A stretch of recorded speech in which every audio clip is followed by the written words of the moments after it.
Hi guys, binabagyo na dito sa Greenland. Nag-video pa siya, oh. May bagyo na nga. Say hi! May bagyo. Ganito winter sa Greenland. Gusto niyo po ba magtrabaho?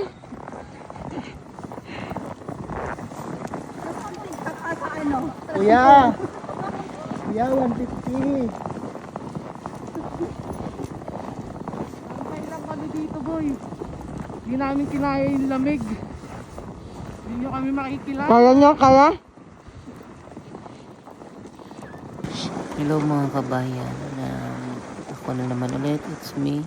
Nandito ako sa Nuuk City ng Greenland. Ayan, napapansin nyo, naglalakad lang kami everyday, napapasok kami at uuwi is madilim dahil is winter na dito, bihira na sumilip si Haring Araw.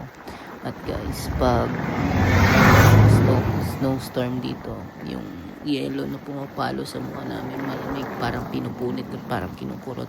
Dahil pag tumama yung snow sa mukha namin, natutunaw to agad dahil nainitan namin yung temperature ng katawan. Ayan, halo-halo ng kahit ano tumutulo dyan. Pati minsan hindi mo napapansin, tumutulo na rin yung sipon. Pero tiis lang, laban lang para sa future. Medyo malayo kasi yung stop house namin dun sa pinagtatrabahuan namin. Siguro kung susumahin ng lalakaran namin is mula sa Katipunan or hanggang sa Riverbanks, parang ganun kalayo din na nilakaran namin, 500 meters like that. Pero is lang kasi masarap naman maglakad kasi hindi mo naman nararamdaman yung pagod, malamig kasi. At hindi mo naparamdaman dahil hindi naman napakainit. Yan, napapansin nyo sobrang pawis at sobrang basa-basa at sobrang pula na ng mukha ko dahil sa sobrang lamig nga ng klima dito pag winter. At swerte ako dahil naramdaman ko to at naranasan ko.